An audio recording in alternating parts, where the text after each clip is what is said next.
సరస్ మేళాని గుంటూరులో అత్యద్భుతంగా సక్సెస్ చేసినందుకు ఎంతో మందికి నేను ధన్యవాదాలు చెప్పాలి. దేశం నలుమూలల నుంచి 300 పైగా స్టాల్స్ లో భారతదేశ మహిళల శక్తిని, సామర్థ్యాన్ని, ఆత్మవిశ్వాసాన్ని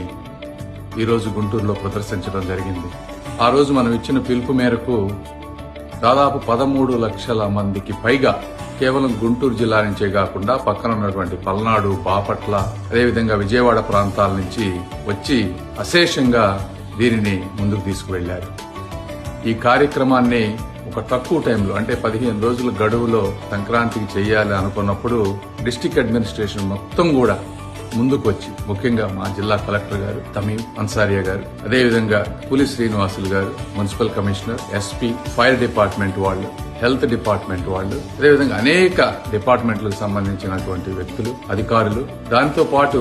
స్టేట్ రూరల్ లైవ్లీహుడ్ మిషన్ లో ఉన్నటువంటి సీఈఓ కరుణ గారు, లక్ష్మి గారు, అదేవిధంగా ఈ కార్యక్రమం కోసం ఈ అందరిలో అవేర్నెస్ తీసుకురావడం కోసం ఎంతో మంది నాయకులు, కూటమి నాయకులు, గల్లా మాధవి గారు ప్రత్యేకంగా, అదేవిధంగా నజీర్ గారు, రామాంజనేయులు గారు, నాదెండ్ల మనోహర్ గారు, కన్నా లక్ష్మీనారాయణ గారు, ప్రతిపాటి పుల్లారావు గారు ఎంతో మంది అద్భుతమైన సక్సెస్ చేశారు.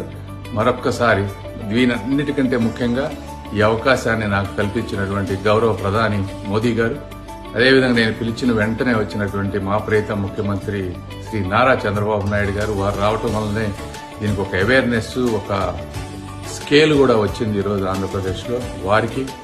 అదేవిధంగా మమ్మల్ని ఎప్పుడు సపోర్ట్ చేస్తున్నటువంటి మా నాయకులు పవన్ కళ్యాణ్ గారికి, నారా లోకేష్ గారికి, ఈ స్థలాన్ని ఫ్రీగా ఇచ్చినటువంటి మెట్టు కృష్ణారెడ్డి గారికి, అదేవిధంగా మేము ఇచ్చిన పిలుపు మేరకు గుంటూరు ప్రజలు స్వాగతించిన విధానానికి, ఈ విధంగా మీరు ఆదరిస్తే ఇంకా ఎన్నో అద్భుతమైన కార్యక్రమాలు మన దేశం గర్వించదగ్గ విధంగా చేస్తామని తెలియజేసుకుంటూ కృతజ్ఞతలు తెలుపుకుంటూ సెలవు తీసుకుంటున్నాను. Thank you.